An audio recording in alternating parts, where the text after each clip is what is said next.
lagi bersama saya Robiansa dalam acara yang dapat menyejukkan jiwa, menyentuh kolbu, acara apalagi kalau bukan Jumat Berkah. Pada kesempatan Jumat Berkah kali ini, kita akan mengangkat tema sosok seorang pahlawan dalam perspektif Islam. Nah, kalau kita berbicara tentang pahlawan, identik sekali dengan kata perjuangan, pengorbanan, dan juga untuk membela sesama. Nah, pemirsa di rumah bagaimana nih menggambarkan sosok seorang pahlawan? Apakah dia berani, kuat, tangguh, dan putus asa?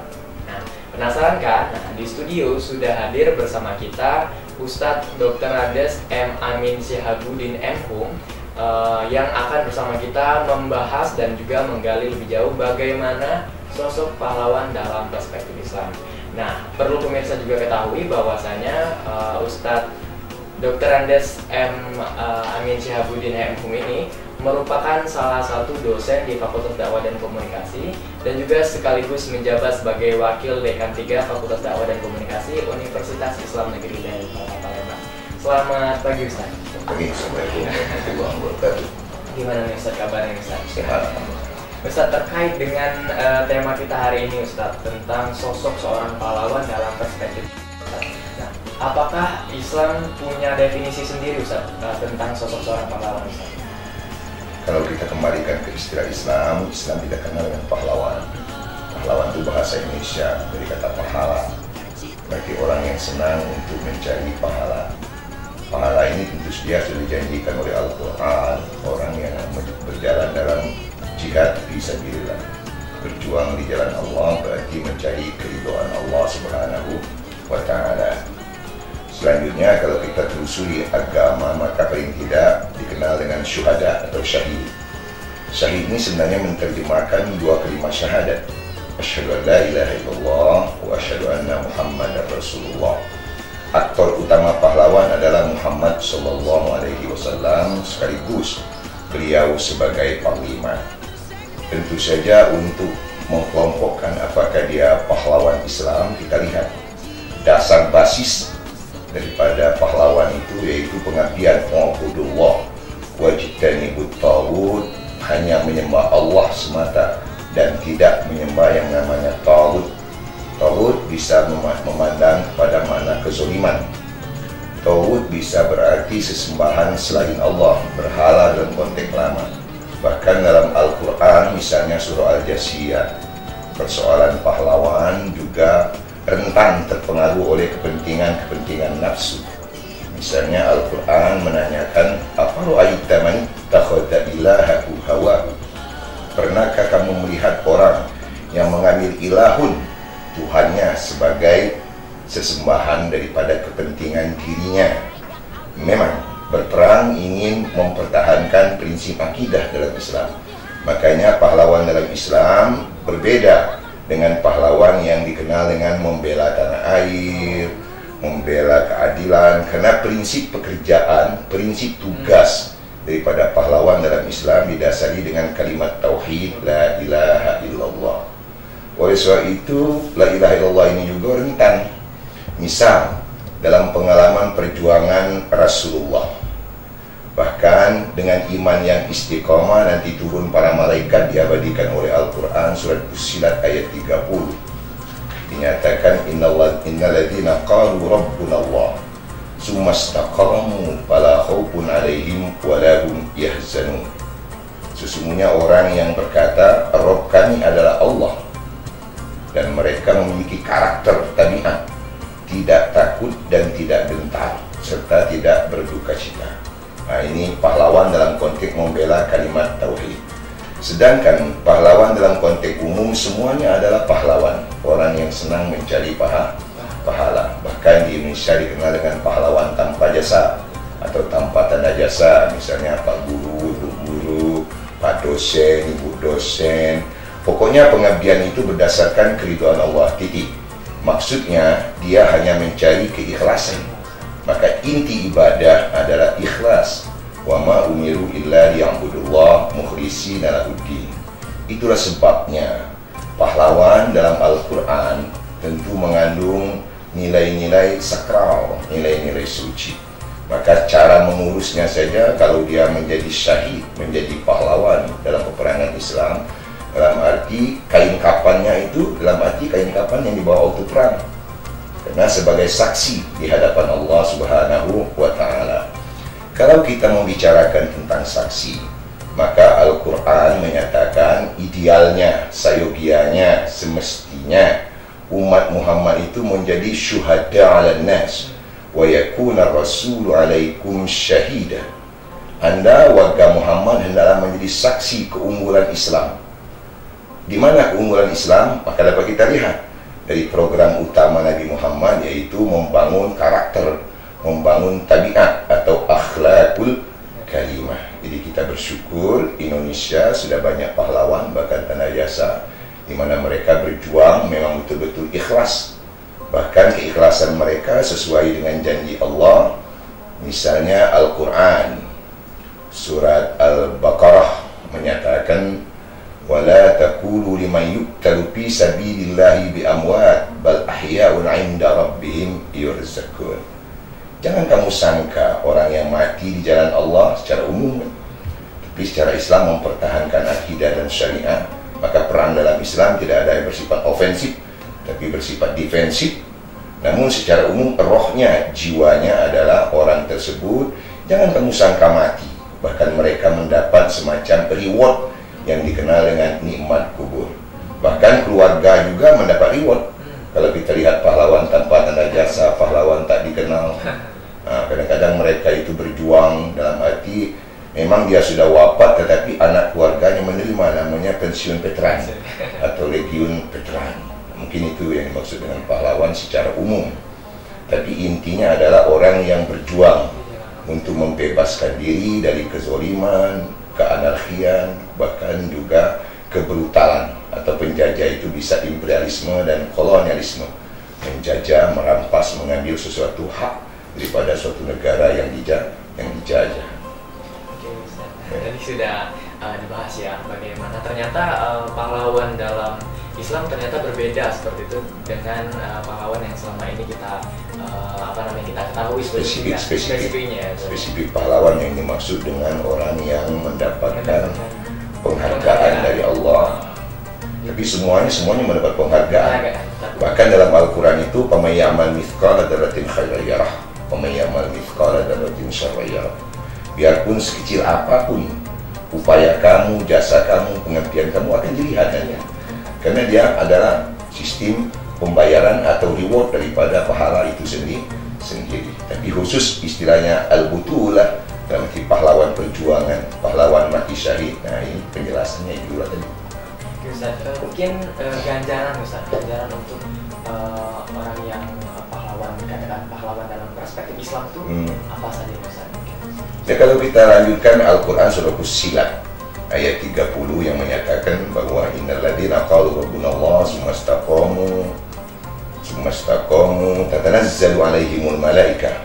Yang pertama, waktu berjuang turun para malaikat masuk ke dalam lubuk hatinya, memberikan spirit, memberikan perjuangan, memberikan tekad daripada pahlawan itu sendiri. Bahkan kalau kita lihat sejarah bagaimana dahsyatnya perang Badar, namun Rasulullah hampir-hampir berdoa, kalau Islam kalah, pasukan kami kalah, bagaimana nasib umat nanti dalam menyembah kepadamu ya Allah. Maka turunlah malaikat. Jadi dalam arti ada pembela yang tidak kelihatan, jadi pasukan tidak terlihat, semacam intelijen dari alam akhirat yang dikirim oleh Allah. Bukan itu saja, alla takhafu wa la tahzanu.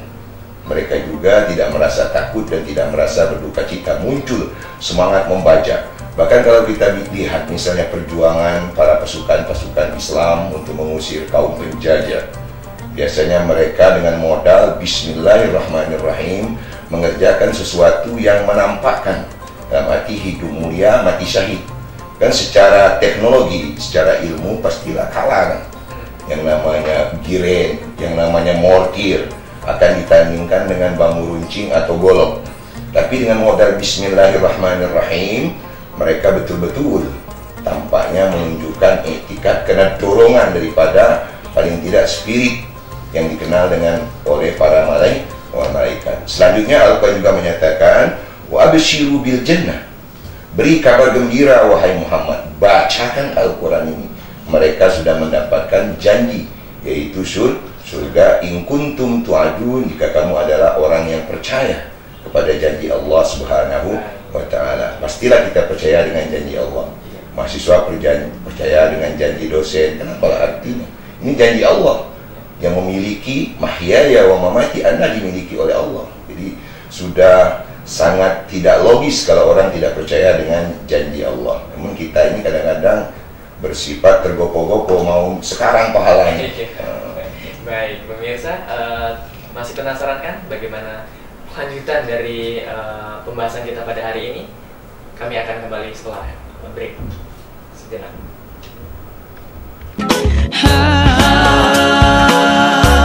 Penuh sukacita.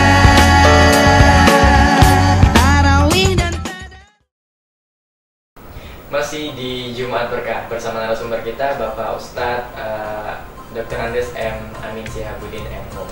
Ustadz tadi sudah berbicara tentang bagaimana Al-Quran menjelaskan tentang pahlawan, kemudian juga ternyata berbeda Ustadz ya antara yang tadi disebutkan. Nah Ustadz, mungkin contoh-contoh dari pahlawan Islam sebetulnya mungkin lillahi ta'ala membela agama ini Ustadz yang mungkin tidak diketahui seperti itu. Siapa sih sebenarnya pahlawan-pahlawan yang dibalik Islam ini Ustaz? Silakan Ustaz. Terima kasih. Kalau contoh pahlawan dalam Islam tentu saja kita sangat banyak sekali contohnya. Namun yang di sini kita angkat misalnya paman beliau yaitu Hamzah bin Abdul Muttalib. Betapa gagah dan perkasanya beliau untuk menegakkan kalimat tauhid la ilaha illallah. Bahkan beliau berhasil untuk dalam arti menumpas para musyrikin, orang-orang yang ingin menghindari, orang-orang yang menolak daripada ajakan untuk kembali kepada fitrah la ilaha illallah dengan lewat perang. Tetapi perlu diketahui, perang dalam Islam prinsipnya tidak ofensif tetapi defensif, memelihara, menjaga, mempertahankan nilai-nilai keagungan terutama kalimat tauhid itu sendiri. Oleh sebab itu kalau kita lihat misalnya pahlawan, betapa dahsyatnya dan gagah perkasanya para sahabat-sahabat Nabi. Antara lain yaitu paman beliau yang bernama Hamzah bin Abdul Muttalib. Namun memang Hamzah bin Abdul Muttalib yang namanya perjalanan perjuangan itu menghendaki dalam arti semangat yang membaja. Dalam arti pada waktu perang Uhud beliau juga menjadi semacam bencana. Bahkan Rasul sebagai sifat panglima yang namanya manusia, walaupun Nabi itu sangat ikhlas ya, tidak bisa kita bandingkan. Karena Nabi dilarang menerima honor, penghargaan.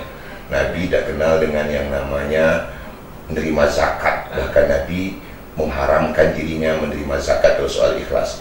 Namun sebagai seorang ponaan atau kemanakan yang melihat pamannya Hamzah tersebut meninggal dengan sangat kejam, yaitu di mana dalam sejarah diungkapkan dadanya dibedah oleh Hindun, dalam arti yang dikenal dengan dimakannya hatinya, sehingga Rasul dalam Al-Quran itu menyatakan bahwa dia akan membantai, paling tidak dia akan membalas lebih dari satu orang, bahkan berpuluh orang, baru lego hatinya. Nah, kalau bahasa Palembangnya baru lego hatinya kalau bisa membantai sebanyak-banyaknya kaum musyrik. Disitulah turun Al-Quran yang menyatakan dalam arti sistem hukum qisas. Kita perang itu tidak berprinsip balas dendam. Antara lain juga sahabat yang terkenal misalnya Khalid bin Walid, bahkan perjuangannya sampai ke daerah Afrika yaitu Mesir, yaitu meneruskan perjuangan di zaman Nabi, setelah itu di zaman Umar bin Khattab. Begitu juga para khulafaur rasyidin, misalnya Ali bin Abi Thalib, terkenal mendapat sebutan Saifullah, pedang Allah. Maksudnya pedang dia itu bergerak bukan dengan dorongan nafsu, tetapi dorongan keridhaan Allah Subhanahu wa ta'ala. Maka ketajamannya adalah ketajaman nilai-nilai al-haq, nilai-nilai kebenaran. Makanya dalam Islam itu diatur, walaupun kita menang misalnya sedang angin di atas istilahnya, yang dikenal dengan cara memperlakukan para tawanan. Bahkan para tawanan, prinsip perang Islam itu akan mengembalikan manusia kepada nilai kesejatian kemanusiaan itu sendiri. Misalnya dalam Islam dikenal dengan mewarisi kebiasaan, adat istiadat orang yang tertawan. Tawanan itu dikenal dengan gundi atau hamba sahaya. Namun dalam Islam dikembalikan fitrahnya. Karena intinya kalau kita pautkan dengan Indonesia, setelah ketuhanan ada yang namanya kemanusiaan yang adil dan beradab. Bahkan keadilan manusia itu diatur oleh Al-Quran sebagai pengaturan dari pencipta pemiliknya Allah. Maka kita lihat struktur syariat Islam. Misalnya orang yang kebetulan di siang hari Ramadan melanggar aturan Allah, mendekati istrinya, maka dia harus membebaskan hamba sahaya. Begitu juga orang yang membunuh, kalau diberikan maaf oleh keluarga, dia harus membebaskan hamba sahaya. Seorang pejabat yang kebetulan mendapatkan amanah dari Allah, maka kalau dia melanggar sumpah, ini mungkin persoalan melanggar sumpah sekarang ini banyak. Itu pun cara membayar dendanya dikenal dengan memerdekakan hamba, memberi makan 10 orang miskin, dan puasa. Namun tekanan untuk memerdekakan hamba, intinya Islam itu menjajah, bukannya untuk dalam arti menganiaya manusia, tetapi mengembalikan jiwa manusia, fitrah manusia itu kepada fitrah potensi yang telah diberikan oleh Allah Subhanahu wa Ta'ala. Inilah tugas-tugas kita sekarang ini kalau kita pautkan dengan makna pahlawan secara luas, termasuk yang kita sebutkan tadi, dosen, guru, pahlawan tanpa tanda jasa. Itu ya. Ustaz, tadi sudah ada contoh-contoh dari pahlawan Islam, Ustaz. Nah, bagaimana Ustaz melihat fenomena sekarang, Ustaz, yang generasi muda sekarang, remaja sekarang yang lebih mengenal artis idolanya ketimbang pahlawan-pahlawan Islam, Ustaz? Bagaimana, Ustaz? Saya kira kita tidak juga logis atau tidak layak atau tidak etis untuk mengatakan pemuda sekarang, generasi itu sekarang ini mengidolakan artis. Mungkin itu ada kenyataannya, tapi tidak semua. Kalau kita mungkin belum pernah diadakan penelitian, mungkin yang anak-anak pondok pesantren, anak-anak IAIN, kan, pasti mereka itu adalah penterjemah daripada kehendak-kehendak Al-Quran atau nilai-nilai keagungan Al-Quran. Pasti mereka, walaupun mereka misalnya kalau hari ini, besok dan seterusnya mungkin di Palembang diadakan FFI, Festival Film Indonesia, artis beratus-ratus masuk kota Palembang, tapi sifat mereka itu sekedar hiburan saja atau entertain. Tetapi intinya mereka tentu saja masih bisa menseleksi siapa yang akan menjadi figur idola. Tapi kita yakin semua orang Islam, semua pemuda-pemuda Islam pastilah tetap mengidolakan yang namanya sosok uswatun hasanah Nabi kita Muhammad SAW, sosok-sosok pahlawan, misalnya Hamzah kita sebutkan tadi, para khulafaur rasyidin.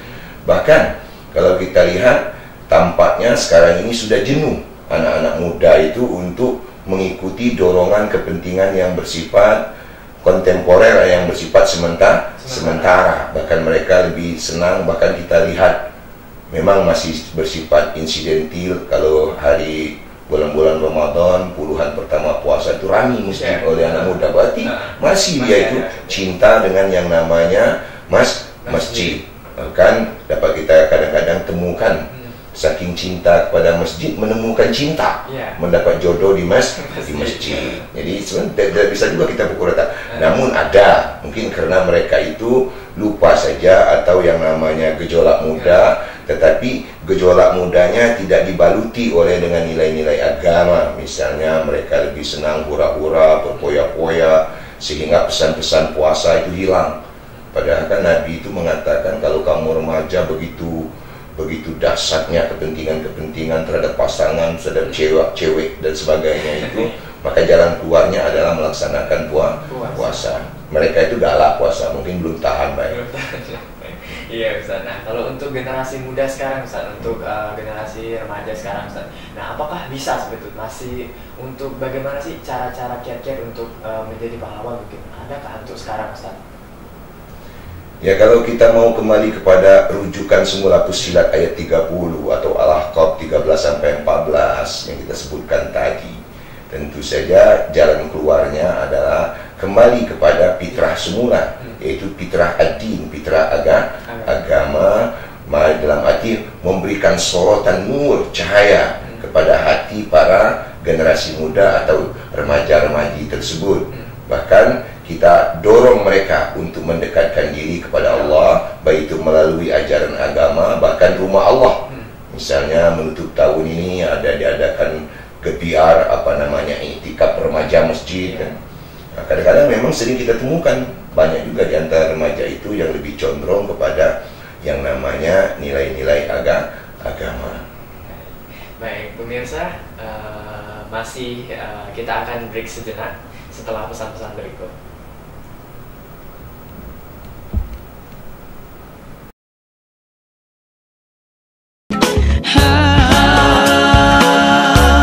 Penuh sukacita, tarawih dan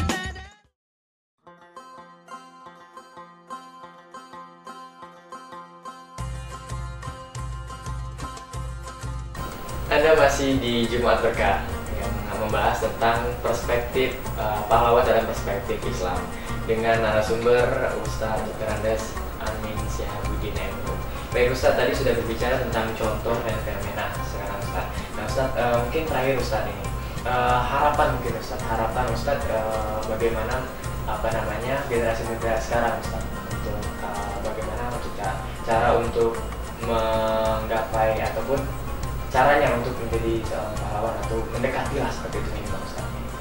Terima kasih. Tentu saja kalau kita lihat daripada pembicaraan kita dari awal, inti pahlawan itu satu, sabilillah, jalan Allah, berarti mencari keridhaan Allah. Tentu saja dasar keridhaan Allah itu beriman kepada Allah.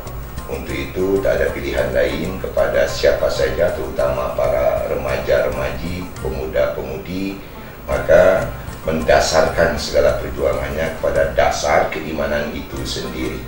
Bahkan dengan dasar keimanan dapat kita lihat banyak juga remaja-remaja yang cinta masjid, cinta kedamaian, bahkan mereka adalah semacam agen daripada perubahan sesuai dengan ketetapan ataupun anjuran-anjuran agama. Memang pada pemuda yang demikian itulah sebagai pahlawan, sebagai orang yang senang dengan pahala, yang diungkapkan oleh Ali bin Abi Thalib, subhanul yaum rijalul qadan. Pemuda hari ini merupakan pemimpin hari esok untuk bangsa-bangsa di dunia dalam hal ini untuk bangsa kita Indonesia.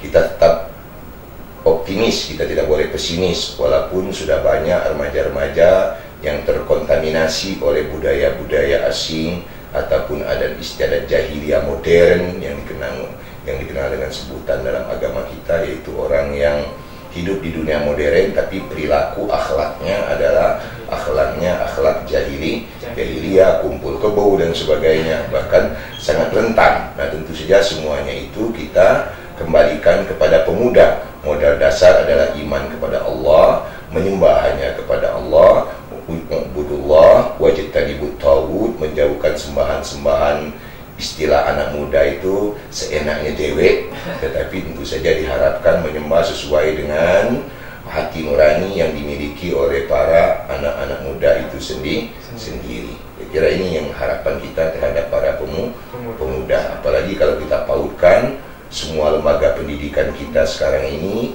telah menetapkan dengan undang-undang pendidikan, misalnya tujuannya paling tidak pendidikan itu akan melahirkan sosok anak-anak yang berakhlakul karimah, berakhlak mulia, namun dalam prosesnya masih banyak gangguan biak, lingkungan, misalnya gangguan milieu.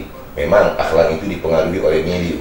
Tidak tertutup kemungkinan walaupun dia selama ini dari pesantren, namun keluar dari pesantren yang selama ini hanya menghadap Allah dengan teman-teman yang senilai, tetapi keluar dari pesantren tidak jarang kita lihat lebih seram, bahkan lebih hebat dari yang anak-anak yang dari basis pendidikan kapitalis atau sekuler. Nah ini menunjukkan memang pengaruh lingkungan itu sangat mempengaruhi watak dan tabiat. Nah, itu harus dijadikan pedoman bagi anak-anak yang belum terkontaminasi. Apalagi sekarang ini di dunia modern tambah banyak yang akan merusak, yang akan diangkat oleh Islam. Islam itu mengangkat akal pikiran kan.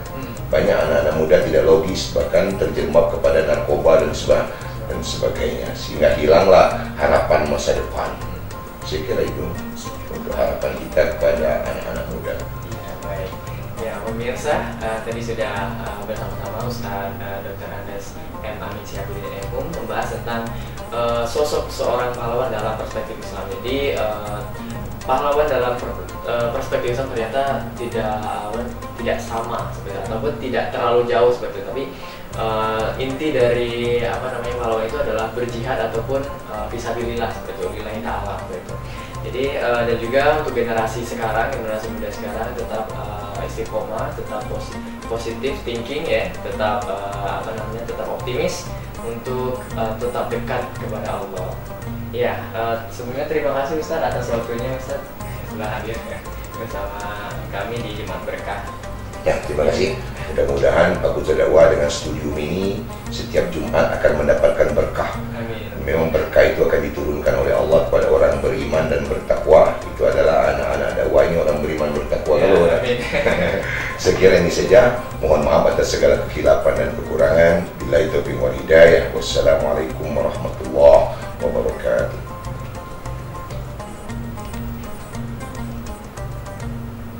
Ya, baik pemirsa, itulah perjumpaan kita pada hari ini.